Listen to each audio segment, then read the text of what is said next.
भाई, क्या हम बिना रूट के भी अपने फ़ोन का जो सीपीयू होता है उसे ओवरक्लॉक कर सकते हैं? एक बंदे ने मुझे यह सवाल किया था कि क्या हम बिना रूट के भी अपने डिवाइस का जो सीपीयू होता है उसे ओवरक्लॉक कर सकते हैं क्या? तो देखो, इसका जो सीधा-सीधा जवाब है वो है ना। बिना रूट के हम अपने फ़ोन का जो सीपीयू होता है उसे ओवरक्लॉक नहीं कर सकते। लेकिन ऐसा क्यों? तो इसके लिए आपको समझना पड़ेगा जो हमारा जो स्मार्टफ़ोन का सीपीयू है उसे कंट्रोल कौन करता है, यानी जो सीपीयू को कंट्रोल में लाता कौन है। जब हम कोई भी टास्क परफॉर्म करते हैं हमारे स्मार्टफोन में, लाइक मैंने यूट्यूब खोल दिया तो सीपीयू उस यूट्यूब को प्रोसेस कर देता है और उसे चलाने लग जाता है। लेकिन सीपीयू को कंट्रोल में लाता कौन है, यानी सीपीयू को कंट्रोल कौन करता है? जैसे इंसान को उसका दिमाग कंट्रोल में लाता है, तो सीपीयू को कौन कंट्रोल में लाता है, इसे आपको समझना होगा। तभी आप समझ पाओगे कि क्यों हम बिना रूट के सीपीयू को ओवरक्लॉक नहीं कर सकते। तो आपने कभी कर्नल का नाम सुना है? कर्नल तो हमारे स्मार्टफोन के अंदर एक लिनक्स कर्नल होता है।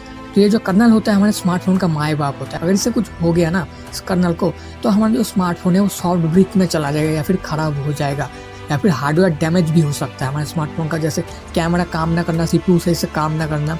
तो ये कर्नल एक्चुअली में होता क्या है, मैं आपको एक बार समझा देता हूँ। तो मान लो आपने एक पीसी खरीदा है, उस पीसी में आपने ग्राफिक्स कार्ड इंस्टॉल किया है, लेकिन वो ग्राफिक्स कार्ड तब तक काम नहीं करेगा जब तक आप उस ग्राफिक्स कार्ड का ड्राइवर डाउनलोड करके अपने पीसी में इंस्टॉल ना कर लो।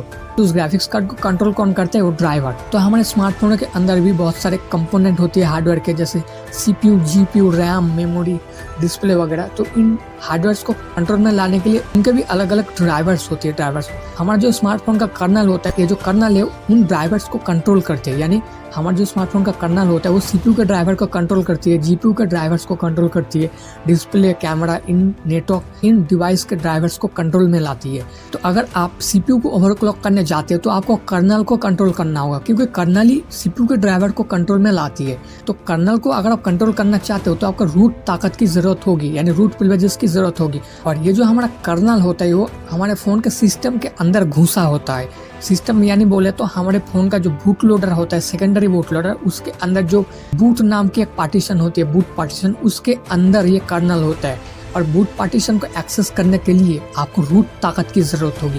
बिना रूट के आप उसे एक्सेस नहीं कर पाओगे। तो बिना रूट के तो आप अपने सीपीयू को ओवरक्लॉक कर ही नहीं पाओगे। यूट्यूब में आपको बहुत सारे ऐसे फेक वीडियोस मिल जाएंगे कि आपको दिखाएंगे जेड अचीवर ऐप की मदद से आप यहाँ पे रख दो, वहाँ पे रख दो, आपका जो सीपीयू ओवरक्लॉक हो जाएगा, परफॉर्मेंस इधर की उधर हो जाएगी। ऐसा बिल्कुल भी नहीं है। जब आपको रूट प्रिविलेजेस की ताकत मिलेगी तभी आप अपने फोन को जो सीपीयू को है ओवरक्लॉक कर सकते हो।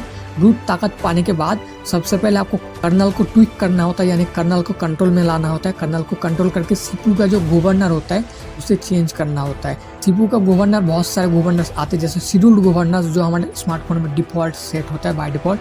फिर आता है हमारा परफॉर्मेंस गवर्नर। परफॉर्मेंस गवर्नर पर अगर आप सेट करते हो तो आपका जो सीपीयू है फुल स्पीड में काम करने लग जाते हैं और बहुत ही अच्छा हमारा जो स्मार्टफोन है वो परफॉर्मेंस देता है। जैसे और एक गवर्नर आता है जैसे battery saving governor. Battery saving governor specially battery को सेव करने के लिए यूज किया जाता है, उसमें आपको परफॉर्मेंस नहीं मिलती है। आई होप आपको समझ में आ गया होगा कि क्यों हम बिना रूट के हमारा जो डिवाइस होता है उसको ओवरक्लॉक नहीं कर सकते, बिना रूट के हम सीपीयू को ओवरक्लॉक नहीं कर सकते हैं।